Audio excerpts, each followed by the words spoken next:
I hope you like my suit. Yeah, we do. All right, that's enough of that. Actually, I'm wearing this suit for two reasons. The first is out of respect to my very special guest who's travelled in today just for this session. It's a measure of his commitment to the project we're going to share with you today. The second reason I'm wearing this suit is out of respect to all the refugees whose voices we are here to amplify today. That's a big responsibility, and we want to get it right, and we care a lot. So this is a story about cooperation, and even more than that, collaboration in a fragmented world. And for me, every story starts with a picture. So let's show our friends some pictures. Right, so this is Filippo Grandi. He is the United Nations High Commissioner for Refugees. I took this picture just over a year ago in my New York studio. Now, when we were working together, I asked him, Filippo, I said, if you could speak from your heart to all the world leaders and policymakers, what would you say? He smiled graciously and he said, I do speak to world leaders all the time. That is my job. The problem is that they don't always listen. Then he went on to explain why. He explained to me that the narrative around the current global crisis for refugees is often focused through a veil of numbers, patterns, and data. And he then said, patterns are not people. And I know, as a storyteller, that numbers mean nothing without a human story that we can all relate to. I then said, tell me about compassion. He paused and said something profound. He said the instinct of a human being is to be nervous around a stranger. But once you know the stranger, that hand of friendship is easy to extend. Suddenly, I was inspired. I was inspired as an artist to help develop a set of tools that will help humanize the data and help the High Commissioner with his cause to drive a different, more positive type of narrative towards refugees. So we started to collaborate. We worked together with all his team at UNHCR, and we developed a multimedia project. It's a film filled with interviews and conversations with refugees that I had the great honor to speak to from around the world, and also some lovely portraits that show their humanity. The project is called Portrait of a Stranger, and it's out of inspiration from the words that Filippo actually said to me at that first meeting. So today we're very proud because we're launching the project here at Davos in front of you. So I'm going to start by showing you a little clip of the film. This is a human picture of Filippo. I know he's a very humble man. He won't like to see this. But then this is the hand of a stranger, two little girls.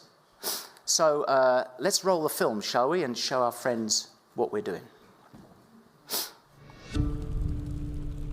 All the humans are traveling from the day that they are born to the end of their life.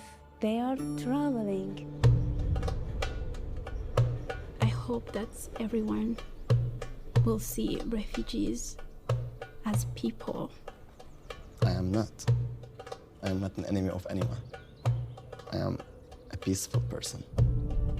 I will move myself from this situation to a higher level.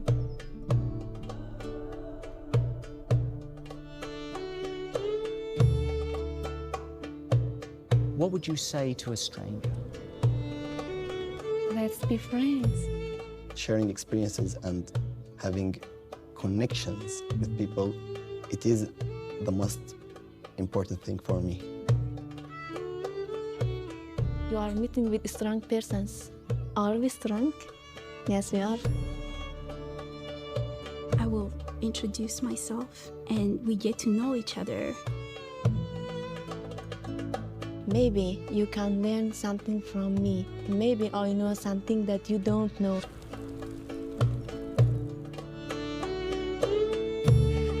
I don't judge a person until I know them. But in the end, I hope they are my friends.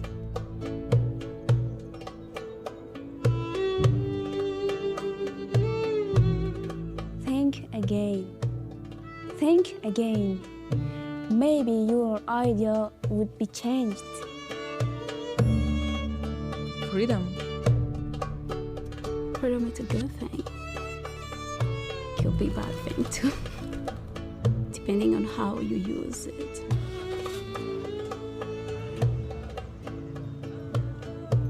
Freedom. It is my goal, my aim, being free. Are you free? We should be honest. My home is there, the place I've never been before.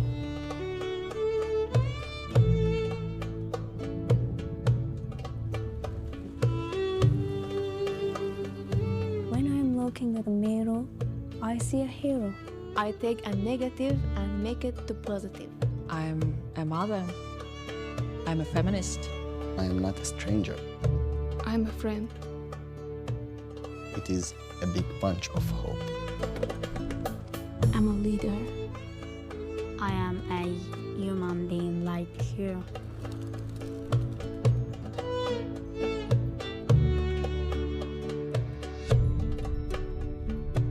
Love brings peace, and peace brings paradise.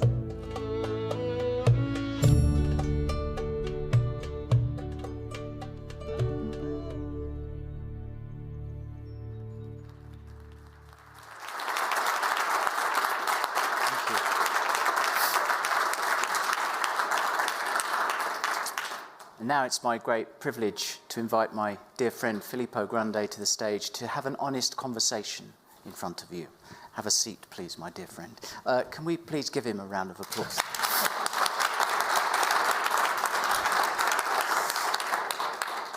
All right. Now, this is going to be a different type of conversation. Those who know me know that I like to get right to the heart. So, Filippo knows my strange methods, and he trusts me on this. So let's see if we can really make this a Davos human moment. Okay, that's very important here. So I want to start with this young man as a picture.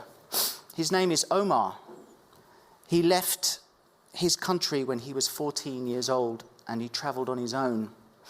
And he survived for a long time afterwards as a street musician. It's actually Omar's music that was featured in that clip of the film. I asked him if he ever feels like a stranger, and he said something. He said, "I don't know how to describe this. It's a very bad feeling, like there is something missing. Okay," he says, "so I'm not welcome. But why? I'm not an enemy of anyone. I'm a peaceful person." Filippo, what does it mean to be a refugee? You know that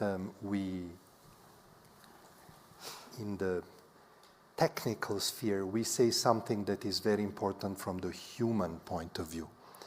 We say one of the most classic definitions of a refugee is a person that has lost the protection of his or her state. Now, this may sound a bit technical, but it's profound, isn't it? You lose your fundamental bearings as a social human being. The state that is supposed to protect you, to help you, to guarantee your security, your access to a pension, you name it, is gone. Cannot do that anymore. Sometimes it cannot do that because it does not want to do that.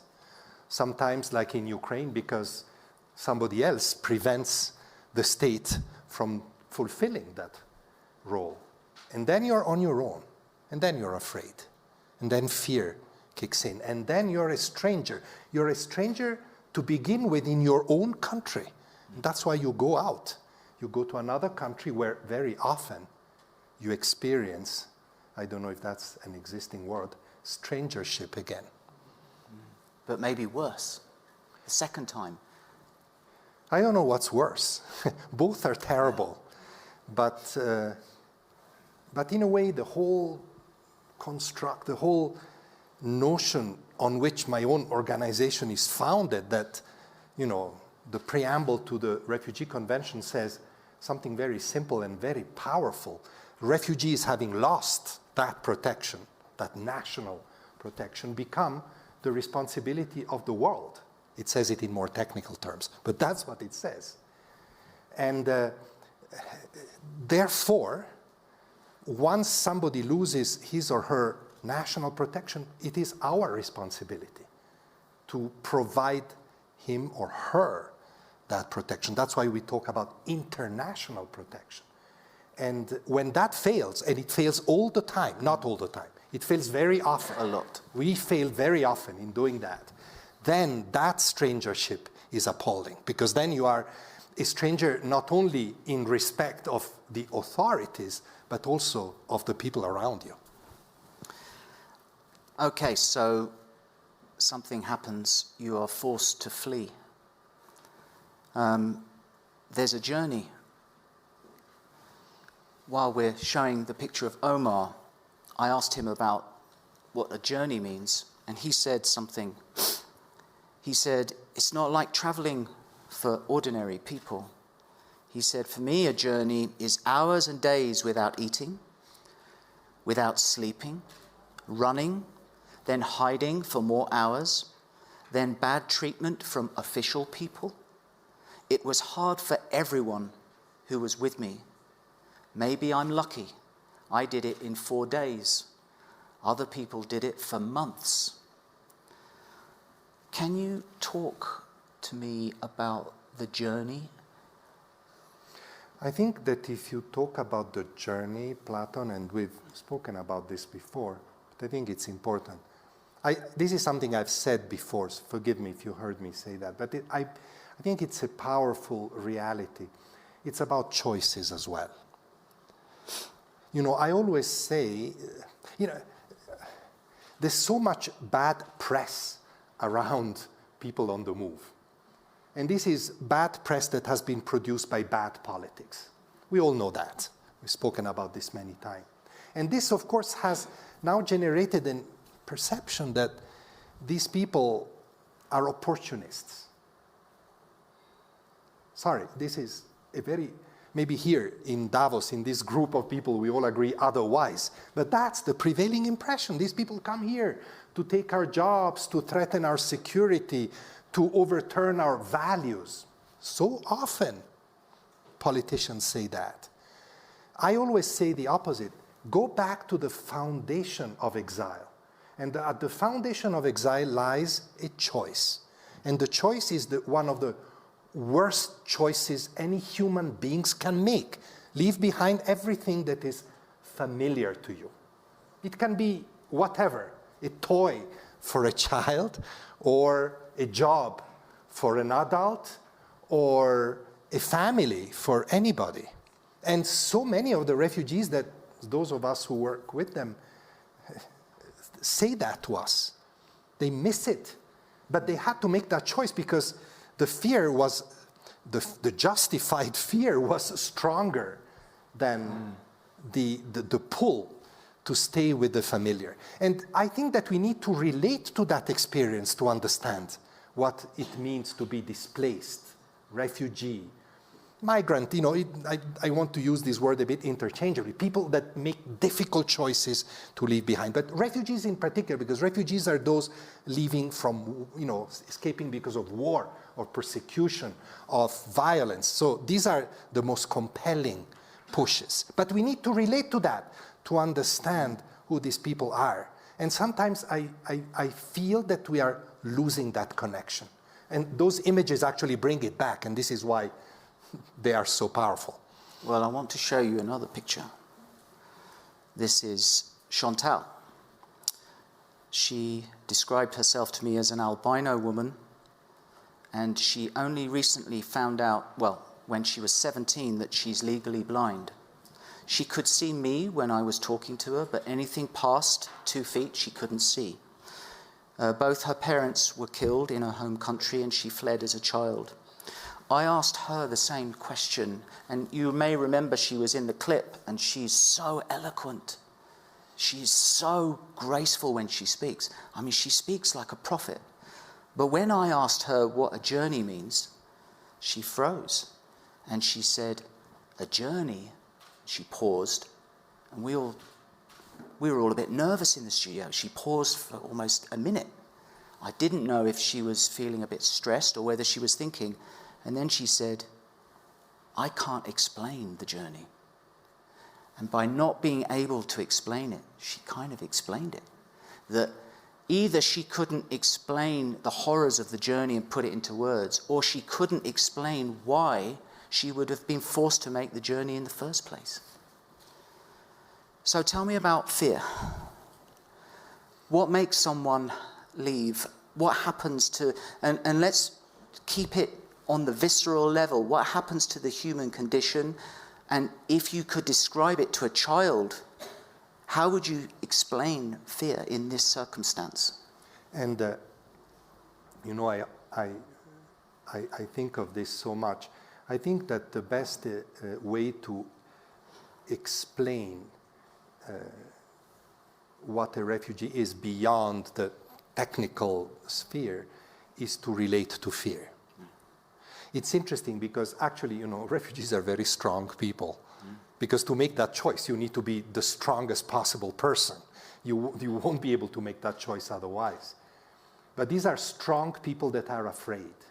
Or rather, afraid is almost negative. They have fear. Wait. Say that again. These are what? Strong people? That have fear. Strong people that have fear. You know, you can relate so many movies in which we've seen when the strong character has fear, it's always the most significant moment in a story. And this is what happens. And this is what happens. And it, you know, the fear can be very fundamental. Fear that a bomb comes on your, we see it every day in Ukraine, fear that a bomb comes on your house, or fear that you will be thrown in jail for defending the right of women in Iran or Afghanistan. The list is very long. But that fear is full of dignity, right? It's not the fear of the coward. It's the fear of the strong person. But what is, and you know, here we have a little bit the same dilemma or difficult juncture that we have with strangership, because the worst that can happen to refugees, and here it relates to us, assuming that us are at the receiving end, right? That people come because of fear, and we give them fear again. This is why I get so mad at politicians that have built this narrative of fear around the refugees, because you give people that have fear more fear. Fear of being excluded, of being beaten up, of being put in jail, of being pushed back to their country. This is what describes the work of my organization, is to replace fear with confidence that it will not happen. Got another picture to share. We made a conscious decision. I was guided by Filippo on this, and he was absolutely right, not to tell you where everyone's from. Not because we want to take anyone's identity away, but it allowed us to find a universal frequency with everyone, talking about values, which is something that you don't often see. So this lady's name is Sasha. She could be from Ukraine, or she could be from Russia. Either way, she fled her country with her teenage daughter. I asked her about fear, which is what you were just referring to, Filippo. And she said to me before she started speaking, she said, "I'm tough. You're not going to get me emotional," she said. And she smiled and she said, "Open possibilities. I dream about this for my daughter." But then she got a little wobbly with her voice. And then she said, "I'm so sorry, because I was an activist and a feminist. And I thought my mission was so important to me in my country. But in the dangerous situation, I only took my daughter and I fled out." And at that moment, she starts to cry.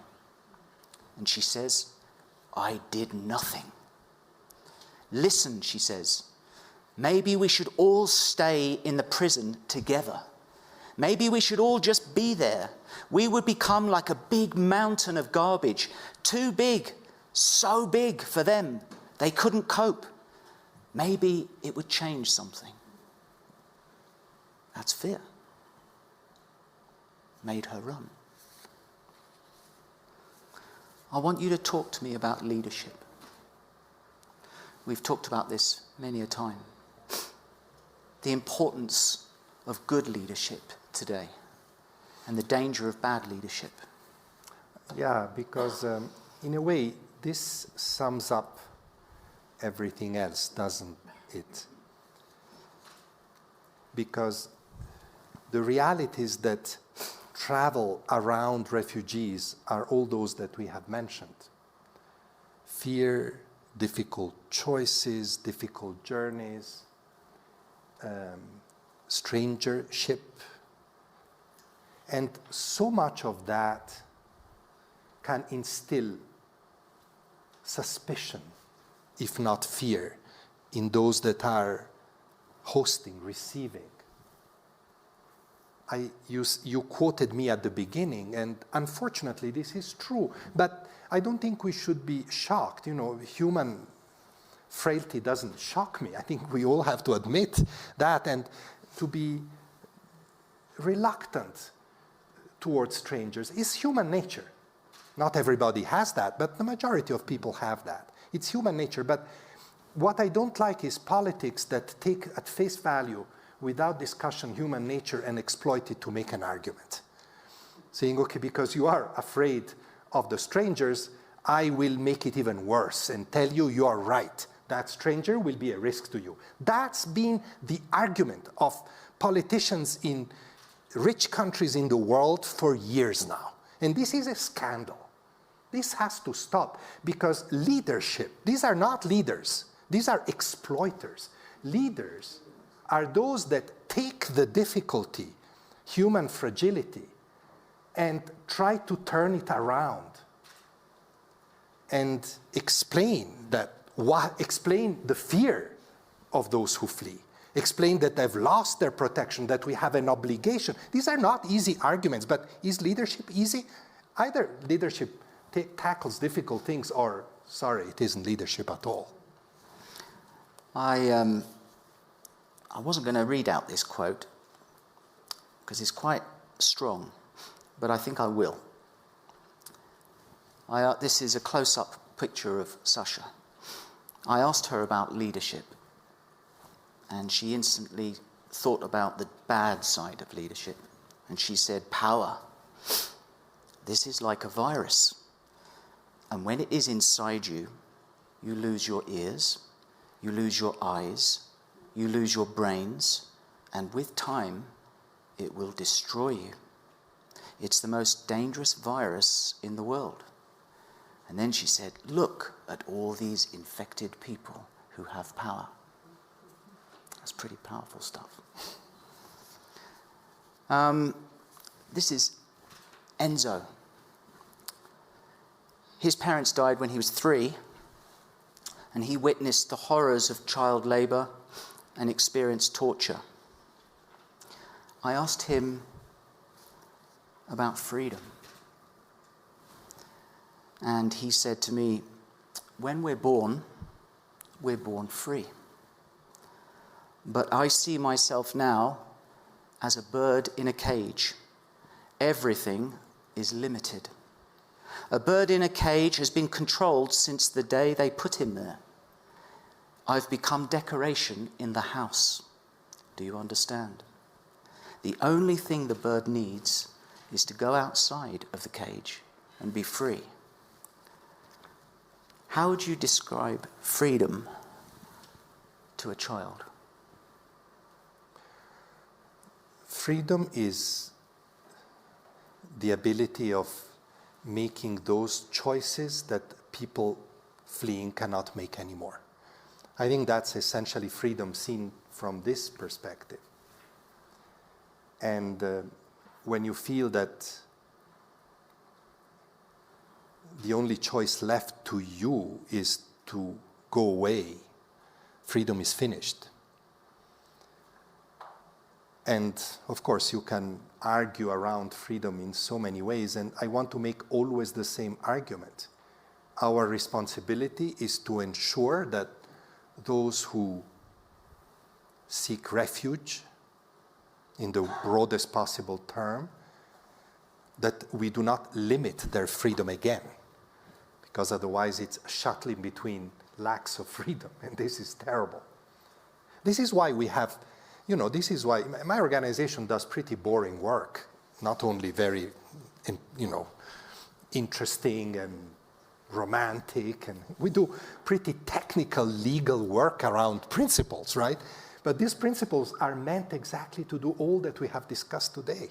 Protect people, give them another sphere of protection, ensure their freedom where they seek refuge. In the full respect, of course, of the rules, of the laws, that obviously, but freedom nevertheless. But Mr. High Commissioner, what does freedom mean to a child? And if you just focus on your heart, how do you describe it? It's a difficult question you're asking me here, because, I would like to say, we cannot say to a child, freedom is the ability to do whatever you want. That's not freedom. But it is the ability to do whatever you want in a community, where others can also do whatever they want. And therefore, there is an element of, I give you a bit of this and a bit of that. And when this breaks down, this is when fear prevails.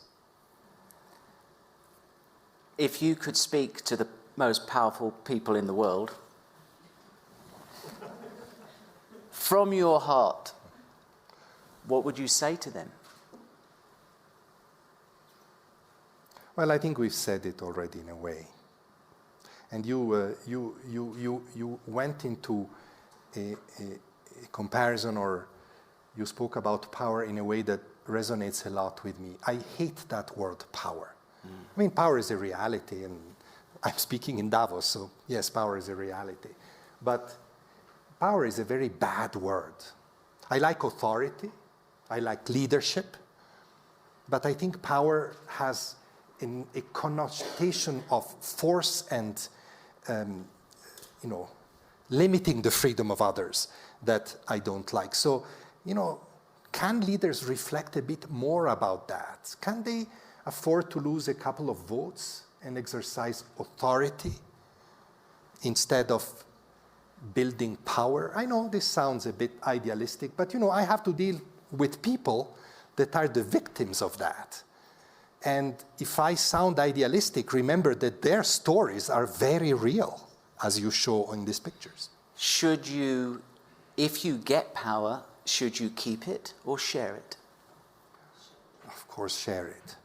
I don't even know if it's a matter of sharing or not sharing, but it's exercising it in a manner that is sensitive or aware, more than sensitive, of other people. And I think, I go back to this point over and over again. Authority, as opposed to power, leadership even better, is to be able sometimes to promote something that is unpopular. To tell people, these people are coming. We have to make a little space for them, because that's in the end what it is all about. No matter how sophisticated we make that discussion, including here in Davos, and we need to make it sophisticated, but in the end it boils down to space that we need to create to people. Human space, free space, space with relation. But that is an unpopular statement, mostly, today. in the rich world in particular, because poor countries are more open than rich countries in this respect. And that's leadership. You get a bit of flack, but if you're a good leader, sorry, that's your job. You know, I have difficult parts of my job. Leaders too have difficult parts of their job. Explaining is that. Explaining why it is important to make that little space. You know, let me say something. I state a bit the obvious here. Europe was able to do this last year for the Ukrainians. Big time. Countries that have traditionally been tough with refugees have opened up. I remember that in the early days there was a lot of concern. I remember the foreign minister of one of the big impacted countries coming to see me the first week of the war, saying, my God, this hospitality will not last 1 month. And here, go anywhere. It's difficult, but it's still there. Well, if we're able to do it for the Ukrainians, which we relate to in Europe, they're near, they have many friends and families here. We must, leaders must, that's what I would tell them. Please explain that the same should apply if you are black or Arab or Asian or Muslim and not white and Christian. I think it is important to say that. That's leadership, not always happening. So I feel so privileged to do this today because I promised my friends who are refugees that I would deliver their messages to the highest point that I could try to reach. And I'm sitting talking with you in front of you. That's pretty high. And I know they would all be very proud that their messages got here. So I'm going to end by something that comes from their voices again, if I may. This is Zara. Zara is a trans woman, and she was imprisoned in her country because of her LGBTQ identity. She was tortured, and she witnessed many of her LGBTQ community also tortured, and some even committed suicide. She fled, she escaped, and I had the great privilege to spend a day with her. And I asked her about survival. And she said something that I'm going to close with, mixed in with a little collage of other people's quotes who are refugees. She said, when you are a baby, you are holding on to life. You are a little survivor. But slowly, you grow up, you become an adult, and you become a big survivor. When I look in the mirror, I see a hero. I see a leader. Any person can be bigger than fear. So, are we strong? Yes, we are. You are meeting with strong and peaceful people. Paradise is a place where everyone is free, and being welcome is a big punch of hope. I want to thank my very dear friend Filippo Grandi for joining me to help amplify these voices, not ours. And I want to thank all the refugees who trusted us with their stories. And I want to thank all of you, because you're in the room. Otherwise, we're talking to an empty room. I want to thank all of you for not being judgmental, but for being curious about other human beings. Let's try to change the narrative. And I hope that this material will help you to start trigger a new positive look at this global crisis. Thank you for coming today.